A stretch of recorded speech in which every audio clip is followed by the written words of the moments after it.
रहमतुल्लाहि व बरकातुहू।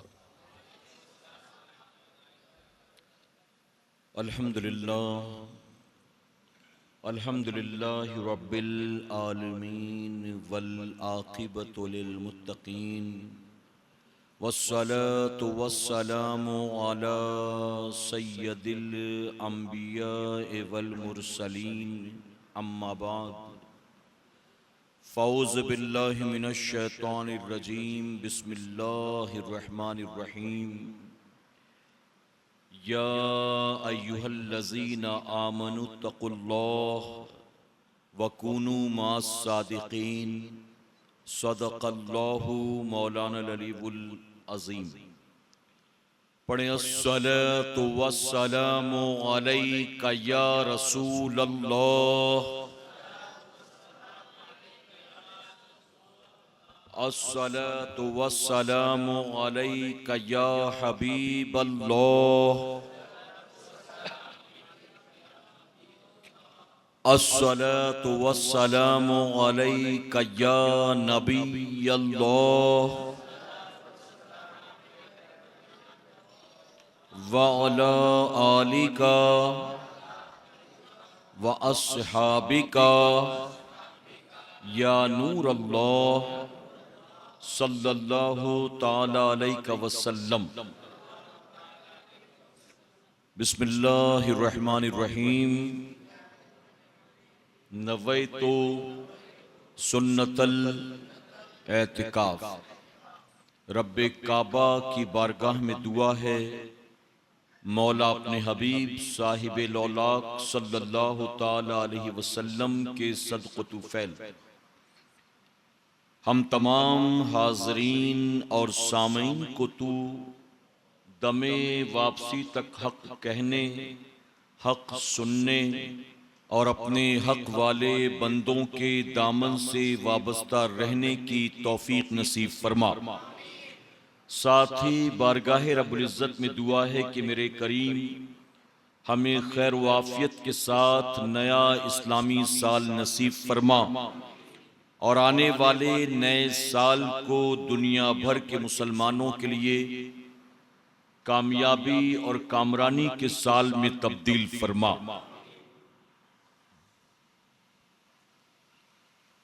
वो दसों जिनको जन्नत का मुज़्दा मिला, वो दसों जिनको जन्नत का मुज़्दा मिला, उस मुबारक जमाअत पे लाखों सलाम। और वो उमर जिसके आदाब पे शैदा सक़र, वो उमर जिसके आदाब पे शैदा सक़र, उस खुदा दोस्त हजरत पे लाखों सलाम। मेरे प्यारे आका अलैहिस्सलातु तस्लीम के प्यारे दीवानों, माहे ज़िलहिज्जा का आखिरी जुमा आज हमसे और आपसे रुखसत हुआ और हम बहुत जल्द माहे मुहर्रमुल हराम के साथ नए इस्लामी साल में दाखिल होने वाले हैं। आप जानते हैं कि माहे ज़िलहिज्जा में अल्लाह के खलील सैयदना इब्राहीम अलैहिस्सलाम की कुर्बानी को हम और आप कुर्बानी के जरिए मनाया करते हैं और साथ ही इस माह मुबारक में खलीफे सुवम दामादे रसूल सैयदना उस्मान गनी रदियल्लाहु ताला अन्हु की तारीख़ शहादत भी आती है, जिसके ताल्लुक से पिछले हफ्तावारी इज्तिमा में आपने खिताब समाअत किया। माह ज़िलहिज्जा की 26 तारीख ये खलीफे दुवम अमीरुल मोमिनीन सैयदना उमर इब्न खत्ताब रदियल्लाहु ताला अन्हु की तारीख़ शहादत है। आप बाज़ किताबों में 26 तारीख देखेंगे और बाज़ किताबों में 1 मुहर्रमुल हराम की तारीख मिलती है। 26 ज़िलहिज्जा को नमाज़े फज्र के वक्त आप पर हमला किया गया, आप जख्मी हुए और 1 मुहर्रमुल हराम को आप इस दारे फानी से रुखसत हुए, दारे बका की तरफ रवाना हुए। तो अगर कोई 26 जिलहिज्जा कहे तो भी सही है, अगर कोई 1 मुहर्रम कहे तो भी सही है। मेरे प्यारे आका अलैहिस्सलातु तस्लीम के प्यारे दीवानों, इंशाअल्लाह आज के हफ्तावारी इज्तिमा में हम और आप सैयदना उमर फारूक आज़म रज़ियल्लाहु तआला अन्हु की बारगाह में खिराज अकीदत पेश करेंगे, इस नियत के साथ कि अल्लाह रब्बुल इज्जत हमारी क़यामत तक आने वाली तमाम नस्लों को अस्हाबे रसूल और आले रसूल से सच्ची पक्की मोहब्बतों की तौफीक अता फरमाए और उन्हीं की मोहब्बत में अल्लाह जीने मरने की तौफीक अता करे। मेरे प्यारे आका अलैहिस्सलातु तस्लीम के प्यारे दीवानों, मक्का मुअज़्ज़मा की सरजमीन पर जितने कबीले आबाद हुए, ये सब इस्माइल अलैहिस्सलाम की औलाद में से हैं। चूंकि अल्लाह के खलील इब्राहिम अलैहिस्सलाम अपनी बीवी हजरत हाजरा और अपने शीरख्वार बेटे हजरत इस्माइल अलैहिस्सलाम को अल्लाह के हुक्म पर जहां खाने काबा तामीर होने वाला था उस मकाम पर छोड़कर चले गए थे, और फिर अल्लाह रब्बुल इज्जत ने इन दोनों की हिफाजत की और अल्लाह ने इनकी खातिर वहां पर आबे ज़मज़म को पैदा किया, और इसी तरह से आने जाने वाले मुसाफिर धीरे धीरे वहां आबाद होते चले गए। और वो मैदान जहां पर कोई सायेदार दरख्त भी मौजूद नहीं था, इब्राहिम अलैहिस्सलाम अल्लाह की जात पर भरोसा करके अपनी बीवी और अपने दूध पीते बच्चे को छोड़कर गए। और फिर एक वक्त ऐसा आया कि वो सरजमीन आबाद हुई जिसे मक्का मुअज़्ज़मा के नाम से जाना जाता है। तो धीरे धीरे जैसे जैसे वक्त गुजरता रहा, इस्माइल अलैहिस्सलाम की औलाद धीरे धीरे बढ़ती चली गई। एक वक्त के बाद इन लोगों ने अपनी पहचान के लिए इस आबादी को मुख्तलिफ कबाइल में तकसीम कर दिया, और मक्का मुअज़्ज़मा में जितने लोग भी थे, जितनी आबादी थी, उसको 10 कबीलों में बांट दिया गया। तवज्जो है ना आपकी? 10 कबाइल में से तकसीम कर दिया गया, और हर कबीले की अलग अलग ड्यूटी थी, हर कबीले की अलग अलग रिस्पॉन्सिबिलिटी थी। सैयदना उमर फारूक आज़म रज़ियल्लाहु तआला अन्हु, आपका ताल्लुक कबीले बनु अदी से है, और 8 या 9 पुश्तों से जाकर आप हुजूर अकरम सल्लल्लाहु अलैहि वसल्लम के खानदान से मिल जाते हैं। जैसा कि मैंने अभी आपको बताया कि मक्का मुअज़्ज़मा में जितने भी कबाइल आबाद हुए, ये सब इस्माइल अलैहिस्सलाम की औलाद में से थे। तो कबीले बनु अदी ये वो कबीला था जो सफा और मरवा के दरमियान रहता था। ये कबीला वहां पर आबाद था। जिन लोगों ने हज या उम्रा किया है वो जानते हैं कि सफा मरवा के दरमियान डिस्टेंस कोई बहुत ज्यादा नहीं है, लेकिन ये आज का मामला है। अब तो वहां पर पहाड़ भी मौजूद नहीं है, उस पहाड़ को काट काट के बस उसका निशान रहने दिया है। लेकिन जब ये 2 पहाड़ वहां मौजूद थे, उस वक्त दरमियान में काफी जगह थी, और यहीं पर यह कबीला आबाद था जिसका नाम था कबीले बनु अदी। अरब में जो मुख्तलिफ कबाइल थे उनकी ड्यूटी अलग अलग थी। किसी कबीले का काम यह था कि वो जो ज़ायरीन आते थे खाने काबा की जियारत के लिए, ये उनको पानी पिलाया करते थे। कुछ लोग उनके खाने का इंतजाम करते थे। कोई कबीला ऐसा था जो उनके तहफ्फुज़ की जिम्मेदारी जिसकी थी। कबीले बनु अदी की जिम्मेदारी ये थी कि मक्का मुअज़्ज़मा के कबाइल में आपस में अगर कोई लड़ाई झगड़ा हो जाता तो कबीले बनु अदी के लोग फैसला करते थे और वही इस मसले को हल किया करते थे। कबीले बनु अदी के सरदार जो थे उनका नाम खत्ताब था, और जनाबे खत्ताब के बेटे हैं उमर फारूक आज़म। आपका असल नाम उमर है और आपका लक़ब फारूक आज़म है। आप कबीले बनु अदी के सरदार खत्ताब के बेटे थे। जनाबे खत्ताब का इंतकाल हुजूर अकरम सल्लल्लाहु अलैहि वसल्लम के ऐलान नबूवत से पहले ही हो गया, इसलिए उनके ताल्लुक से किताबों में कोई बात नहीं मिलती। सैयदना उमर फारूक आजम के अगर बचपन की बात की जाए तो अक्सर बुजुर्गों के बचपन के हालात भी किताबों में नहीं मिलते। और जानते क्यों? उसकी वजह कि जब कोई मशहूर होता है तब लिखने वाले उसको लिखना शुरू करते हैं, और जब वो छोटा हो, बच्चा हो, तो आखिर उसके बारे में कौन लिखेगा? तो सैयदना उमर फारूक आजम रज़ी अल्लाह तआला अन्हु के बचपन के वाकयात किताबों में नहीं मिलते। अलबत्ता उमर फारूक आजम ने जो खुद अपने बारे में बताया है वही बातें किताबों में मिलती हैं। और वो क्या? आप कबीले बनु अदी के सरदार के बेटे थे, तो परवरिश भी सरदार के बेटों की तरह यानी शहजादों की तरह की गई थी। आपके वालिद ने आपको पढ़ाया लिखाया था, यहां तक फरमाया गया कि मक्का मुअज़्ज़मा में जब हुजूर अकरम सल्लल्लाहु अलैहि वसल्लम ने ऐलान नबूवत फरमाया तो टोटल 17 मर्द औरत थे जो पढ़े लिखे थे, 17 लोग, और उन 17 लोगों में सैयदना उमर फारूक आजम भी थे जो पढ़े लिखे थे। आपके वालिद ने आपको तलवार चलाना सिखाया था, तीरंदाजी सिखाई थी, घुड़सवारी सिखाई थी। आपके वालिद ने आपको पहलवानी सिखाई थी। आपके वालिद ने आपको इतना बेहतरीन घुड़सवार बना दिया था कि किताबों में आता है कि सैयदना उमर फारूक आजम रज़ी अल्लाह तआला अन्हु दौड़ते हुए घोड़े की पुष्ट के ऊपर भागकर सवार हो जाया करते थे, यानी इतना माहिर थे इस फन में। आपके वालिद ने आपको पहलवानी सिखाई थी। उस वक्त जब मेले लगते या कहीं पर कुश्ती का कंपटीशन होता तो जनाबे खत्ताब अपने बेटे उमर को उस कंपटीशन में भेजते थे मुकाबला करने के लिए, और सैयदना उमर फारूक आजम जहां भी जाते थे मुकाबले में हमेशा अल्लाह आपको कामयाबी ही अता फरमाता था।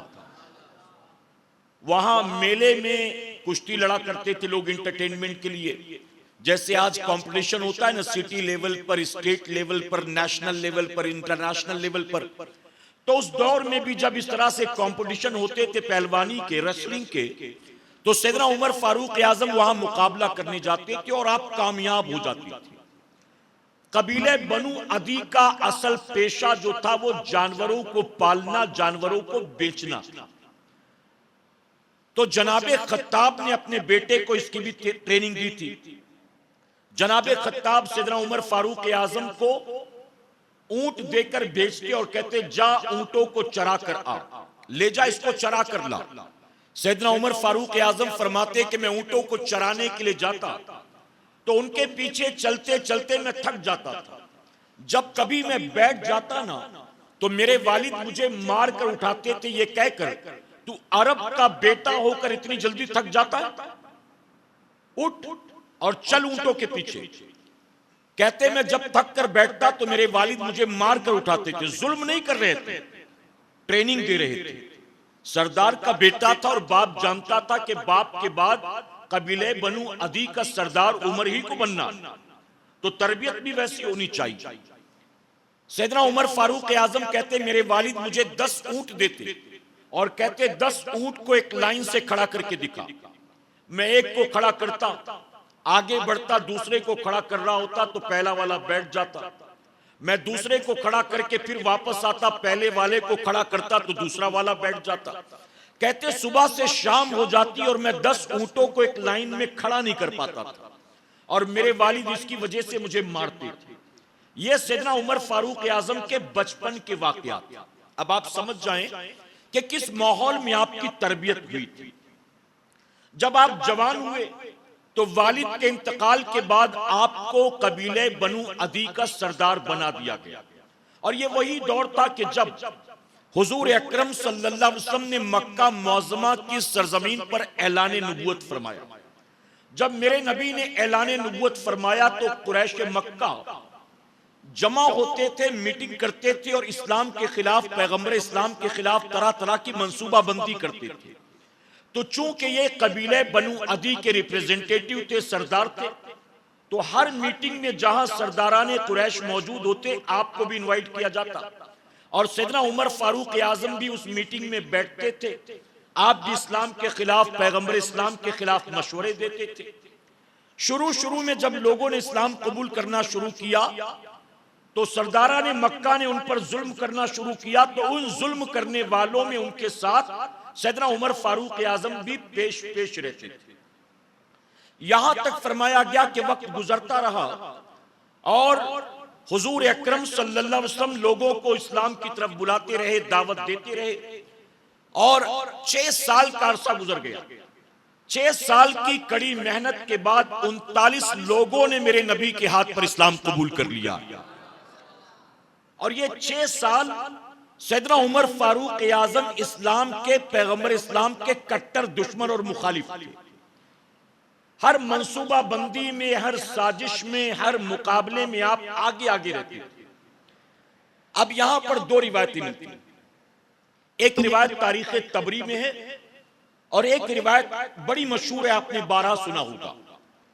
हुजूर अकरम सल्लल्लाहु अलैहि वसल्लम ने नमाज इशा के बाद अल्लाह की बारगाह में दुआ की कि या अल्लाह, उमर बिन खत्ताब के जरिए इस्लाम को तू इज्जत अता फरमा। अल्लाह उमर को ईमान की दौलत अता कर, उसे मेरे दामन से वाबस्ता कर और उमर के जरिए इस्लाम को इज्जत अता फरमा। और एक रिवायत में आता है कि हुजूर अकरम सल्लल्लाहु अलैहि वसल्लम ने 2 लोगों का नाम लिया था, एक सैयदना उमर फारूक आजम का, एक अबू जहल का। और आपने यूं दुआ की कि या अल्लाह, तुझे इन दोनों में जो ज्यादा पसंद हो उसे ईमान की दौलत अता फरमा दे। मोहब्बत से कहे। अच्छा, जो मैं बयान कर रहा हूं ये आप पहले कई बार सुन चुके हैं जी, तो मैं आपके लिए मेहनत करके कुछ नई चीजें लेकर आया हूं। आपसे सुभान अल्लाह भी नहीं बोला जाता। आमतौर पर हमारे यहां वही रिवायतें बार बार बयान की जाती हैं और हम भी ऐसे आदी हो चुके हैं कि उन्हीं रिवायतों पर सुभान अल्लाह कहते हैं और बाकी कोई नई चीज तहकीकी तौर पर अगर सामने आए तो सुभान अल्लाह भी नहीं कहते। कम से कम अगर कोई तलाश करके, मेहनत करके, तहकीक करके, पढ़ाई करके, तैयारी करके आपके लिए कुछ नया लेकर आता है तो आपको भी तो एप्रिशिएट करना चाहिए ना, और कुछ और ना करे। बोलने वाले की तारीफ तो करना ही नहीं है, अल्लाह की तारीफ करना है। तो मेरी बात समझ में आए तो जरा सुभान अल्लाह के। तो मेरे प्यारे आका के पैरदीवानों, ये 2 रिवायत। अब एक रिवायत जो बड़ी मशहूर है कि सैयदना उमर फारूक आजम तलवार लेकर निकले नबी को तलाश करने, और आपको किसी ने कहा कि उनके पास बाद में जाना, पहले अपने घर की खबर लो। आपको पता नहीं कि आपकी बहन, आपके बहनोई खुद मुसलमान बन चुके, तो उनके पास जाओ। ये रिवायत आपने सुना है ना। एक रिवायत तारीख तबरी में मिलती है और वो ये है कि सैयदना उमर फारूक आजम रात के अंधेरे में खाने काबा के करीब से गुजर रहे थे, तो उन्होंने देखा कि हुजूर अकरम सल्लल्लाहु अलैहि वसल्लम इबादत कर रहे हैं। तो उमर फारूक आजम के दिल में जुस्तजू पैदा हुई कि जिसको सरदारा ने मक्का गालियां देते हैं, मैं भी तो जरा देखूं कि वो करता क्या है। गिलाफे काबा में छुपकर आप हुजूर को इबादत करता हुआ देखने लगे। तो तारीख तबरी में आता है कि हुजूर अकरम सल्लल्लाहु अलैहि वसल्लम ने इबादत की नमाज पढ़ी, उसके बाद कुरान की तिलावत करने लगे। अच्छा, ये ऐलाने नबूवत का 6ठा साल है। पूरा कुरान नाजिल हुआ था जी, पूरा कुरान तो 23 सालों में नाजिल हुआ है ना। तो 6 साल तक जितना कुरान आया, अब जितना भी आया था वो सहीफों में नहीं था, किताबों में नहीं था, वो कपड़े पर, चमड़े में नहीं था। तो अब हुजूर अकरम सल्लल्लाहु अलैहि वसल्लम वही कुरान पढ़ रहे थे जो अल्लाह ने आप पर नाजिल फरमाया था। यानी कोई बुक की शक्ल में किताब नहीं थी, आप कुरान की तिलावत कर रहे थे। सैयदना उमर फारूक आजम ने गिलाफे काबा में छुपकर पहले तो आपको नमाज पढ़ता देखा, फिर कुरान की तिलावत सुनी। तो तिलावत सुनने के बाद उमर का दिल खुद ये कह उठा कि ये किसी इंसान का कलाम नहीं हो सकता है, ये जो ये पढ़ रहे हैं ये किसी इंसान का कलाम नहीं हो सकता। और तारीख तबरी में आता है कि उमर फारूक आजम के कुफ्र की जंजीरें उसी वक्त टूट गई और उन्होंने वहीं पर नबी के हाथों पर कलमा पढ़ लिया। और जो दूसरी रिवायत मशहूर है कि जब एक एक करके हिजरत, एक एक करके ऐलान नबूवत के 6ठे साल तक 39 लोग मुसलमान बन चुके। कितने लोग? 39 मर्द औरतें कलमा पढ़कर मुसलमान बन गई। अच्छा, इन 39 में उमर फारूक आजम के छोटे भाई भी थे।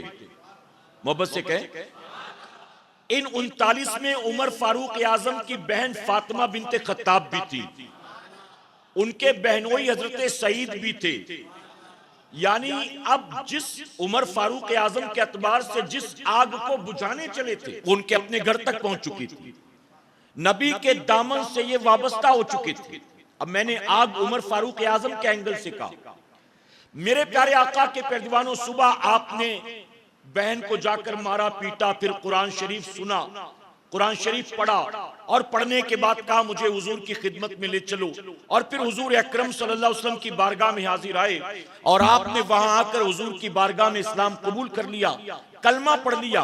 अब कबूल इस्लाम के बाद उमर फारूक आजम ने कहा कि या रसूल अल्लाह सल्लल्लाहु अलैहि वसल्लम, हम लोग हक पर होकर छुप छुप कर अपने अपने घरों में अल्लाह की इबादत करते हैं, और जो लोग हक पर नहीं है वो खुलकर जहां चाहते हैं, जैसे चाहते हैं, जब चाहते हैं इबादत कर सकते हैं। अब उमर मुसलमान बन चुका है, अब मुसलमानों को अल्लाह का सजदा छुप कर अपने घरों में नहीं करना, अब सजदा करेंगे तो खाने काबा के साए में अल्लाह का सजदा करेंगे। मैं देखता हूं कि कौन मुसलमानों को अल्लाह का सजदा करने से रोकता है। फिर हदीस शरीफ में आता है कि मक्का मुअज़्ज़मा की सरजमीन पर यह पहला मौका था जब मुसलमान सैयदना उमर फारूक आजम की क़यादत में निकलते हैं और खाने काबा के साए में इत्मीनान और सुकून बेखौफी के आलम में अल्लाह का सजदा करते हैं। मेरे प्यारे आका अलैहिस्सलातु तस्लीम के प्यारे दीवानों, उमर फारूक आजम अपने हाथ में नंगी तलवार लेकर मक्के की गलियों में ऐलान करते हुए गुजरते हैं, ऐ लोगों, है तुम में कोई जो अपनी बीवी को बेवा बनाना चाहता हो? है तुम में कोई जो अपने बच्चों को यतीम कराना चाहता हो? है कोई जो अपने माँ बाप की गोद उजड़वाना चाहता हो? अब उमर मुसलमान बन चुका है, अब मुसलमान खाने काबा के साए में अल्लाह का सजदा करेंगे। अगर है किसी में हिम्मत तो हमें रोक कर दिखा दे। और फरमाया गया पूरे मक्के की गलियों में ऐलान करते हुए उमर फारूक आजम चले जा रहे थे और किसी की जुर्रत नहीं थी कि कोई आगे बढ़कर उमर फारूक आजम का मुकाबला करता। मेरे प्यारे आका के पैरदीवानों, यहां दो बातें अर्ज करूंगा। जितने लोग भी इस्लाम के दामन से वाबस्ता हुए, वो 39 लोग जिन्होंने पहले कलमा पढ़ा, जिसने भी इस्लाम के दामन से अपने आप को वाबस्ता किया वो इज्जत वाला हो गया। हमें भी अल्लाह ने इस्लाम की वजह से इज्जत अता की है और कयामत तक आने वाले मुसलमानों को इस्लाम की वजह से अल्लाह इज्जत अता फरमाएगा। तो जो भी इस्लाम के दामन से वाबस्ता हुआ अल्लाह ने उसको इज्जत वाला बना दिया। लेकिन उमर फारूक आजम का ये मकाम है, नबी फरमाते अल्लाह उमर के जरिए तू इस्लाम को इज्जत अता फरमा। और जितने भी लोग आए नबी के हाथों पर कलमा पढ़ने, वो सब या तो हुजूर की दावत पर आए, या सिद्दीक अकबर की दावत पर आए, या मौजज़ा देख कर आए, या किसी से नबी का हाल सुन कर आए। जो लोग भी आए अपनी मर्जी से आए हैं, लेकिन उमर फारूक आजम तमाम सहाबा में वो हैं जो अपनी मर्जी से नहीं आए हैं, बल्कि मुस्तफा जाने रहमत की मर्जी से आए हैं। सब तो खुद ही आए हैं, लेकिन उमर वो हैं जिनको मेरे नबी ने मांगा है अल्लाह से, और अल्लाह की बारगाह में यूं अर्ज किया, मौला इन दोनों में तुझे जो ज्यादा पसंद हो उसको इस्लाम के दामन से वाबस्ता कर। पता चला उमर ने इस्लाम कबूल किया, इस बात की जमानत है कि अल्लाह उन्हें पसंद फरमाता है। और इसलिए कहते हैं सारे सहाबा मुरीदे नबी हैं, लेकिन उमर फारूक आजम मुरीद भी हैं, मुराद भी हैं। आप नबी की मुराद भी हैं, नबी की तलब भी है, नबी की दुआ भी है, नबी की आरजू भी है। ये उमर फारूक आजम। तो 40वां नंबर है आपका इस्लाम कबूल करने वालों में। कितना नंबर है? और हिजरत के 6ठे साल आपने इस्लाम कबूल फरमाया है। मेरे प्यारे आका अलैहिस्सलातु तस्लीम के प्यारे दीवानों, सैयदना उमर फारूक आजम रज़ियल्लाहु तआला अन्हु जंगे बद्र से लेकर आखिरी जंग तक हमेशा हुजूर अकरम सल्लल्लाहु अलैहि वसल्लम के साथ रहे और हर जंग में पेश रहे, बल्कि कई जंगों में आपने सुना और पढ़ा होगा कि हुजूर अकरम सल्लल्लाहु अलैहि वसल्लम सबसे पहले मैदान में दुश्मन के मुकाबले के लिए उमर फारूक आजम ही को भेजा करते थे, और उमर फारूक आजम अपनी तलवार लेकर जिस तरफ निकल जाते थे सफों की सफे पलट कर रख दिया करते थे। उमर फारूक आजम का मक्का मुअज्जमा में बड़ा रौब दबदबा था, आपसे मुकाबले की कोई जरूरत नहीं करता था, ऐसा रौब दबदबा। मेरे प्यारे आका के प्यारे दीवानों, एक मर्तबा तवज्जो है ना आपकी, मैं अपने वक्त पर गुफ्तगू खत्म करूंगा इसलिए तेजी से बढ़ रहा हूं और अहम बातें अर्ज कर रहा हूं। एक मर्तबा हुजूर अकरम सल्लल्लाहु अलैहि वसल्लम की महफिल में साहबा बैठे हुए थे, सैयदना उमर फारूक आजम गैर हाजिर थे, वो नहीं थे, किसी काम में मसरूफ थे, आने में ताखिर हो गई। जब काम से फ्री हुए तो चले हुजूर अकरम सल्लल्लाहु अलैहि वसल्लम के इज्तिमा के लिए। इससे पहले कि सैयदना उमर फारूक आजम पहुंचते, सैयदना जिब्राइल अलैहिस्सलाम हुजूर अकरम सल्लल्लाहु अलैहि वसल्लम की बारगाह में हाजिर आते हैं और आकर अर्ज करते हैं, या रसूल अल्लाह सल्लल्लाहु अलैहि वसल्लम, कुछ देर के बाद आपकी महफिल में उमर बिन खत्ताब आने वाले हैं। मोहब्बत से कहे, कुछ देर के बाद आपकी महफिल में उमर बिन खत्ताब आने वाले। अब ये कोई नई बात तो थी नहीं, रोजाना आते थे, आज आने में कोई ताखीर हो गई होगी, कोई बात नहीं, आते होंगे। हुजूर अकरम सल्लल्लाहु अलैहि वसल्लम ने रिएक्ट नहीं किया, खामोश बैठे रहे, अपनी गुफ्तगू जारी रखी। सैयदना जिब्राइल अलैहिस्सलाम ने दोबारा अर्ज किया, या रसूल अल्लाह सल्लल्लाहु अलैहि वसल्लम, कुछ देर के बाद आपकी महफिल में उमर बिन खत्ताब आने वाले। हुजूर अकरम सल्लल्लाहु अलैहि वसल्लम ने दूसरी मर्तबा भी कोई रिस्पॉन्स नहीं किया, खामोश रहे। जिब्राइल अलैहिस्सलाम ने तीसरी मर्तबा अर्ज किया, या रसूल अल्लाह सल्लल्लाहु अलैहि वसल्लम, थोड़ी देर के बाद आपकी महफिल में उमर बिन खत्ताब आने वाले हैं। अब जब हुजूर अकरम सल्लल्लाहु अलैहि वसल्लम ने देखा कि जिब्राइल अलैहिस्सलाम मुसलसल एक बात कह रहे हैं, तो जरूर ये कुछ और कहना चाहते होंगे। जानते मेरे नबी ने क्या फरमाया? मेरे नबी ने फरमाया, जिब्राइल क्या तुम मेरे उमर को जानते हो? तो जानते हो जिब्राइल अलैहिस्सलाम ने क्या जवाब दिया था?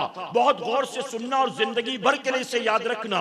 जिब्राइल अलैहिस्सलाम ने अर्ज किया, या रसूल अल्लाह सल्लल्लाहु अलैहि वसल्लम, जमीन वाले आपके उमर को इतना नहीं जानते जितना आसमान वाले आपके उमर को जानते हैं। क्या जानेंगे जमीन वाले आपके उमर को, उन्हें तो आसमान वाले जानते हैं। तो मेरे नबी मुस्कुराए और मुस्कुरा कर फरमाया कि जिब्राइल, उमर के बारे में हमें कुछ और बताओ, उमर के बारे में हमें कुछ और बताओ। अब दिल पर हाथ रखकर मुझे बताएं कि उमर फारूक आजम के बारे में क्या कोई ऐसी बात थी जो मेरे नबी नहीं जानते थे? जी, क्या कोई ऐसा राज था, कोई ऐसी पोशीदा बात थी जो नबी को ना मालूम हो? मेरे प्यारे आका के प्यारे दीवानों, अगर बात समझ में नहीं आई तो और आसान कर दूं। वो मशहूर हदीस मुबारका तो आपने सुनी होगी। एक रात आयशा सिद्दीका रज़ियल्लाहु तआला अन्हा ने हुजूर अकरम सल्लल्लाहु अलैहि वसल्लम की बारगाह में अर्ज किया कि या रसूल अल्लाह सल्लल्लाहु अलैहि वसल्लम, आसमान पर जितने सितारे हैं, क्या आपके उम्मतियों में से किसी उम्मती की नेकियां सितारों के बराबर हैं? क्या किसी उम्मती की नेकी सितारों के बराबर? तो मेरे नबी ने फरमाया था, हाँ आयशा, मेरा एक उम्मती ऐसा है जिसकी नेकियां आसमान के सितारों के बराबर है। मोहब्बत से कहें, या हमारे बुजुर्गों ने बड़ी प्यारी बात लिखी। हमारे बुजुर्गों ने लिखा कि इस सवाल से मां आयशा सिद्दीका के अकीदे का पता चलता है कि मां आयशा सिद्दीका का यह अकीदा था कि आसमान पर सितारे कितने हैं दुनिया का कोई इंसान जाने न जाने, जो नबी होता है उसे सितारों की भी खबर होती है। और इस सवाल से ये अकीदा भी क्लियर हुआ कि मां आयशा सिद्दीका ने कहा, क्या कोई आपका उम्मती ऐसा है जिसकी नेकियां सितारों के बराबर हैं? तो यह अकीदा भी क्लियर हो गया कि मां आयशा सिद्दीका का अकीदा था कि उम्मती सामने हो या पीठ पीछे हो, उम्मती का कोई अमल नबी से छुपा नहीं होता है। और यही तो आज के अहले सुन्नत का अकीदा है ना, यही तो हम बरेलवियों का अकीदा है ना। पता चला यह अकीदा बरेली के ताजदार का दिया हुआ नहीं है, बल्कि तमाम मुसलमानों की मां आयशा सिद्दीका ने हमें यह अकीदा अता फरमाया है। और इसीलिए तो मेरे इमाम ने कहा, तुम सितारों की बात करते हो, तुम पीठ पीछे की बात करते हो, तुम नेकियों की बात करते हो, और कोई गैब क्या तुमसे निहा हो भला, जब न खुदा ही छुपा तुम पे करोड़ों दुरूद। अब माशा सिद्दीका ने कहा, वो कौन है जिसकी नेकी सितारों के बराबर? तो हुजूर अकरम सल्लल्लाहु अलैहि वसल्लम ने फरमाया कि वो मेरा उमर है। और मोहब्बत से कहे, वो मेरा उमर है। अब मुझे आप ये बताएं कि सैयदना उमर फारूक आजम नेकियां सिर्फ नबी के सामने ही करते थे? मस्जिद में आते तो नेकी करते, साथ जाते बाजार में तो नेकी करते, सफर में साथ होते तो नेकी करते, वहां से अकेले घर चले जाते, अकेले सफर में जाते, अकेले बाजार जाते तो कोई नेकी का काम नहीं करते थे? ऐसा था जी? जाहिर है कि सामने रहकर भी नेकियां करते होंगे, पीछे भी नेकियां करते होंगे। तो नबी को हर चीज की खबर थी। तो सैयदना उमर फारूक आजम सामने करते, पीछे करते, नबी को सब पता था। तो आखिर नबी से उमर का छुपा क्या था? फिर आखिर उमर जिब्राइल अलैहिस्सलाम से मेरे नबी उमर के बारे में सुनना क्या चाहते थे? मेरे नबी ने फरमाया, जिब्राइल उमर के बारे में हमें कुछ और बताओ। मेरे प्यारे आका के परजवानों, पता चला उमर फारूक आजम के बारे में नबी कोई नई जानकारी जिब्राइल अलैहिस्सलाम से नहीं लेना चाहते थे, बल्कि इस सवाल के जरिए कयामत तक आने वाली उम्मत को उमर का मकाम मेरे नबी बताना चाहते थे।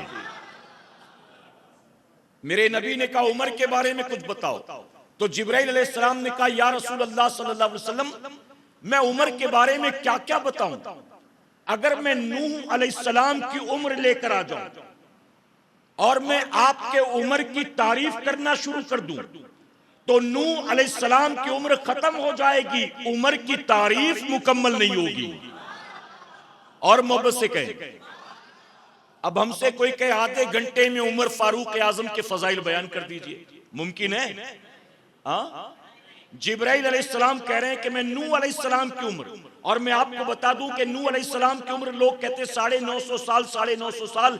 मेरे भाई 950 साल तो आपने तबलीगे दीन फरमाया है, आपकी टोटल एज 950 साल नहीं है, 1000 साल से ज्यादा की जिंदगी अल्लाह ने आपको अता किया। और जिब्राइल अलैहिस्सलाम अर्ज करते हैं कि उनकी जो टोटल एज थी, अगर मैं वो लेकर आ जाऊं और आपके उम्र की तारीफ करना शुरू कर दूं तो वो उम्र खत्म हो सकती है, उम्र की तारीफ खत्म नहीं हो सकती है। अब यहां एक बात और मालूम हुआ, आज गोरेगांव की इस मस्जिद में सैयदना उमर फारूक आजम के नाम पर महफिल सजाकर हम बिदअत नहीं कर रहे हैं, नबी की सुन्नत को जिंदा कर रहे हैं कि उमर की तारीफ तो खुद मेरे नबी करते हैं और उमर की तारीफ जिब्राइल से करवाते हैं। पता चला उमर की तारीफ सुनना भी नबी की सुन्नत है और उमर की तारीफ करना भी नबी की सुन्नत है। और अल्लाह ने इस खूबसूरत काम के लिए बिदअतियों को नहीं चुना, अहले सुन्नत के नसीब में अल्लाह ने रखा है। अल्लाह ने अहले सुन्नत के नसीब में रखा। देखिए ना, आज हम उमर फारूक आजम का जिक्र कर रहे हैं। पिछले हफ्ते सैयदना उस्मान गनी के नाम पर महफिल सजी थी और 2 दिन के बाद तो अहले बैत का तस्करा शुरू हो जाएगा। और उनकी तारीफें हम क्यों ना करें कि जिनकी तारीफ वो करते हैं कि जिसकी तारीफ में अल्लाह ने पूरा कुरान नाजिल फरमाया है। उनकी तारीफें हम क्यों ना करें कि जिनकी तारीफ तमाम अंबिया करते चले आए हैं। मेरे प्यारे आका के प्यारे दीवानों, ये सैयदना उमर फारूक आजम का मकाम। मेरे नबी फरमाते हैं, मेरे बाद नबूवत का दरवाजा बंद ना होता, अल्लाह उमर को नबी बनाकर भेजता। और मोहब्बत से कहें, यह भी खत्मे नबूवत की दलील है कि अगर मेरे बाद नबूवत का दरवाजा बंद ना होता, अल्लाह उमर को नबी बनाकर भेजता। पता चला कि नबी ने फरमा दिया कि मेरे बाद कोई नबी आने वाला नहीं।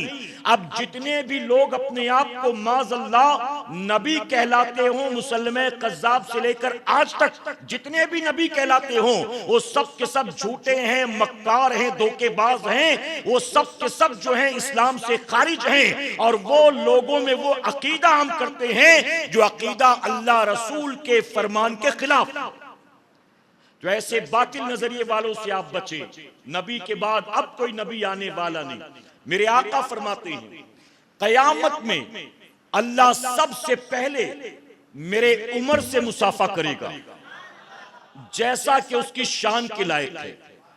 यानी जैसे हम मुसाफा करते हैं ऐसे नहीं, अल्लाह की जो शान है, अल्लाह शान के मुताबिक उमर फारूक आजम से मुसाफा करेगा।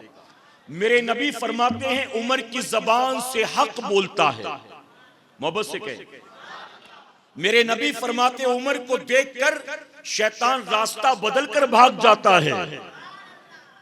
आप जानते हैं सैयदना उमर फारूक आजम रज़ी अल्लाह तआला अन्हु ने हुजूर अकरम सल्लल्लाहु अलैहि वसल्लम की बारगाह में आकर कोई मशवरा दिया। तवज्जो है ना आपकी? आपने कोई मशवरा पेश किया कि या रसूल अल्लाह सल्लल्लाहु अलैहि वसल्लम ऐसा हो तो बेहतर होगा। जैसे पर्दे के ताल्लुक से आपने मशवरा दिया, अजान के ताल्लुक से आपने मशवरा दिया। आज हम जब जाते हैं हज या उमरा के लिए तो तवाफे काबा के बाद वाजिब होता है 2 रकात नमाज पढ़ना मकाम इब्राहिम पर। वो नमाज पहले वहां नहीं पढ़ी जाती थी। सैयदना उमर फारूक आजम ने नबी की बारगाह में ख्वाहिश जाहिर की, या रसूल अल्लाह सल्लल्लाहु अलैहि वसल्लम कितना बेहतर हो कि हम मकाम इब्राहिम को मुसल्ला बना लें, यहां 2 रकात नमाज पढ़ लिया करें। तो सूफिया अपनी किताबों में लिखते हैं कि सैयदना उमर फारूक आजम की ये शान है कि आप नबी की बारगाह में आकर कोई मशवरा देते थे और अल्लाह आपके मशवरे को कबूल करके कुरान की आयत बनाकर अपने हबीब पर नाजिल फरमा देता था।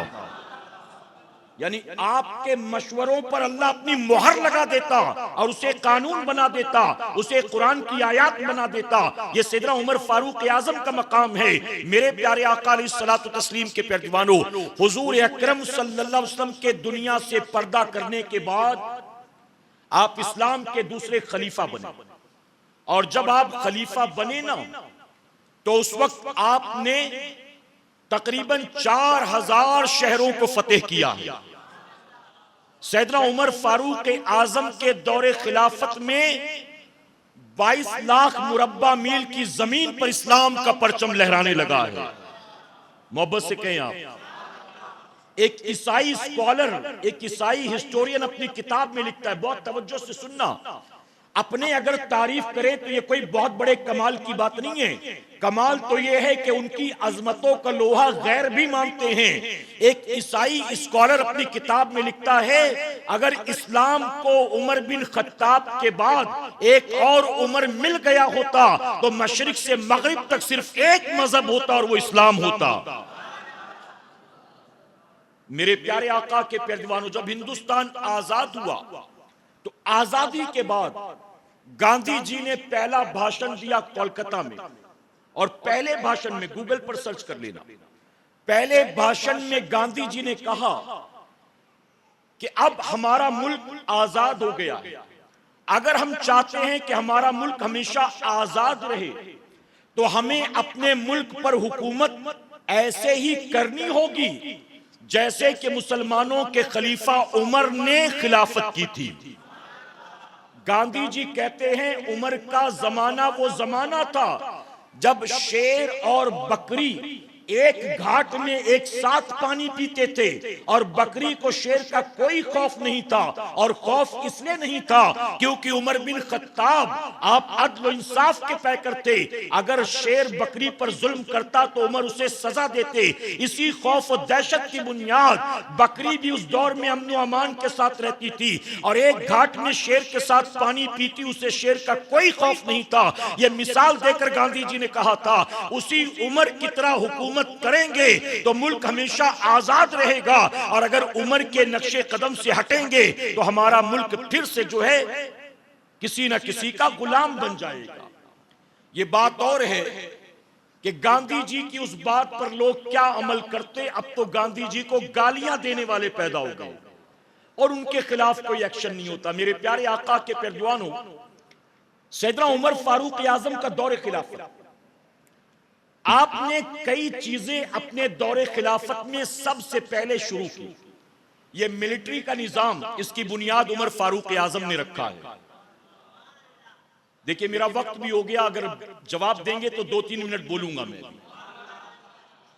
सबसे पहले मिलिट्री का सिस्टम आपने कायम किया, सबसे पहले पुलिस के महकमे आपने कायम किए, आपने मस्जिद के इमाम की तनख्वाह मुकर्रर की, आपने मकातिब में पढ़ाने वालों की तनख्वाहें मुकर्रर की, आपने गवर्नर्स की तनख्वाहें मुकर्रर की, आपने ये जो खबरों का निजाम है ना, चूंकि 22 लाख मुरब्बा मील की जमीन पर इस्लाम फैल चुका था, उस कोने की खबर यहां आते आते पता नहीं कितने दिन हो जाते थे। तो ये जो न्यूज़पेपर का सिस्टम है, खबरों का निजाम उमर फारूक आजम ने शुरू किया है। मेरे प्यारे आका के पैजवानों, सबसे पहले सेंसेक्स का काम यानी जनगणना का काम उमर फारूक आजम ने किया है। सबसे पहले उमर फारूक आजम ने लोगों के वज़ाइफ मुकर्रर किए, हर किसी की कैटेगरी के एतबार से वज़ाइफ मुकर्रर किए, यहां तक कि किसी मुसलमान के घर में बच्चा पैदा होता तो बच्चे की विलादत के साथ उसका वजीफा शुरू हो जाता था। इसी तरह बेवाओं के लिए, यतीमों के लिए, हर किसी के लिए आपने वज़ाइफ मुकर्रर किए। सैयदना उमर फारूक आजम ने जिन्होंने सबसे पहले तारीख इंसानी में मुसाफिर खाने बनवाए, मोहब्बत से कहें, ये जो बड़े बड़े गोडाउन्स होते हैं जहां पर सामान रखा जाता है, ये गोडाउन्स का निजाम सबसे पहले उमर फारूक आजम ने शुरू किया है। ये जो पानी के जहाज चलते हैं, इन पानी के जहाज का पूरा सिस्टम जो है ये सैयदना उमर फारूक आजम ने शुरू किया है। ये जो कंटेनर पर माल लोड होकर एक कंट्री से दूसरी कंट्री जाता है, सबसे पहले इसका आगाज सैयदना उमर फारूक आजम ने किया है।